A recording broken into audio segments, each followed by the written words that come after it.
बिस्मिल्लाहिर्रहमानिर्रहीम। अस्सलाम वालेकुम दोस्तों, मेरा नाम है इशफाक अब्बासी और आप देख रहे हैं हमारा यूट्यूब चैनल जानिए विद इशफाक अब्बासी। आज हम अमेरिकन हेजमनी के हवाले से बात करेंगे कि पाकिस्तान के पास क्या ऑप्शंस हैं कि अगर हम अमेरिकन हेजमनी यानी कि अमेरिकन तसल्लुत को मान लें तो हमारे पास पाकिस्तान बीइंग इन पाकिस्तान हमारे पास क्या ऑप्शंस रह जाते हैं। नंबर एक, अगर हम अमेरिकन हेजमनी को मान लें तो हमारा जो न्यूक्लियर एसेट्स हैं वो हमें गिव अप करने पड़ेंगे। सबसे पहली कीमत जो हमें देनी पड़ेगी वो ये होगी कि हमें अपने न्यूक्लियर एसेट्स से एक तरह के हाथ धोने पड़ेंगे। दूसरा, हमें कहा जाएगा कि हम इंडिया के साथ ट्रेड करें, और जब हम इंडिया के साथ ट्रेड करेंगे और उस ट्रेड में होगा क्या कि हमारी अपनी मुल्की जो ट्रेड होगी वो तबाह हो जाएगी।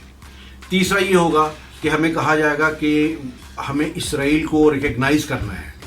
अब इसराइल को रिकग्नाइज़ करने का मतलब आप समझ रहे हैं कि हमें किस आप समझ रहे हैं कि पुलसराज से गुजरना पड़ेगा। और उसमें हमें लालच क्या दिया जा रहा है कि हमें कहा जा रहा है कि हम अगर हम इसराइल को कबूल कर लेते हैं, उसको एक्सेप्ट कर लेते हैं, तो हमारे मुल्क में डॉलर्स के एक तरह के बिलियंस ऑफ डॉलर्स की बारिश हो जाएगी। ये हमें एक लॉलीपॉप दिया जा रहा है।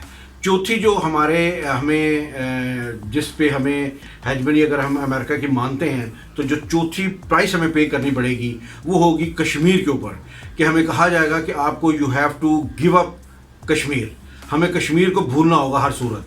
और पांचवा जो है वो ये अपना सबसे अहम है जिसकी वजह से आपको पता है एक बड़ा इमरान खान का बड़ा फिक्रा मशहूर हुआ था, एब्सोल्युटली नॉट।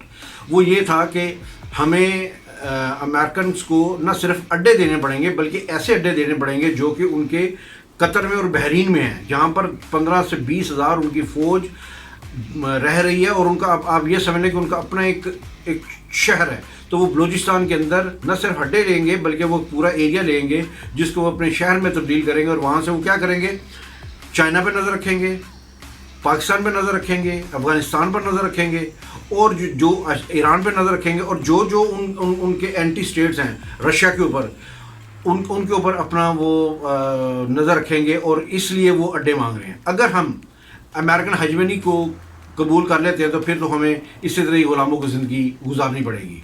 और अगर हम नहीं करते तो दूसरा ऑप्शन हमारे पास क्या है? दूसरा ऑप्शन ये है कि अगर हम अपनी खारजा पॉलिसी खुद बनाएं, वो फैसले करें जो हमारे मुल्क के लिए और हमारी आवाम के लिए बेहतर हों। क्योंकि आज से पहले ना किसी ने इस मुल्क के लिए और ना किसी ने इस आवाम के लिए कोई ऐसे फैसले किए हैं जिससे इस मुल्क की तरक्की हो, इस आवाम की कोई खुशहाली की तरफ अपना रग़बत हो। इस तरह के आज तक हमने नहीं किया था। अगर हम ये दूसरी ऑप्शन पे आते हैं तो फिर हमें ये हमारे पास ये हैं, लेकिन इसके ऊपर से आप ये समझ लें कि हमें पुलसरात पर से गुजरना पड़ेगा।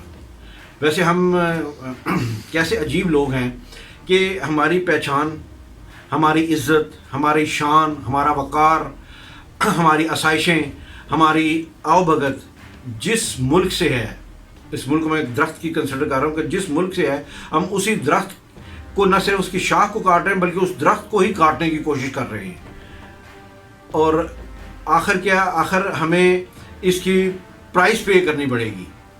और हमें ये चाहिए, हमें जो इस वक्त चाहिए वो ये है कि हम अपने मुल्क को बाकी बाहर की जितनी भी अपना कौमें हैं, जो ममालिक हैं, उनसे आज़ाद करवाएं। खुदा के लिए हमें अपने आप को आज़ाद करना है, आज़ाद करवाना है, और इसके लिए हमें जद्दोजहद करनी पड़ेगी। ये हमें कोई प्लेट में रख के आज़ादी नहीं को देगा। हमें आज़ादी हासिल करने के लिए इसको छीनना पड़ेगा, इसके लिए कुर्बानियाँ देनी पड़ेगी, चाहे वो माली हो, चाहे वो जानी हो, चाहे वो वक्त की हो, चाहे वो माल की हो, किसी की भी हो, हमें वो कुर्बानियाँ देनी पड़ेंगी।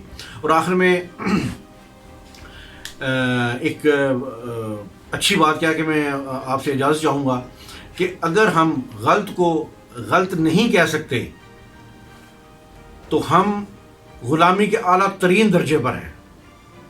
जुमला सुनिएगा कि अगर हम गलत को गलत नहीं कह सकते तो हम ग़ुलामी के आला तरीन दर्जे पर हैं, और अगर हम गलत को गलत नहीं समझते तो हम जहालत के आला तरीन दर्जे पर हैं। Thank you very much. अस्सलाम वालेकुम।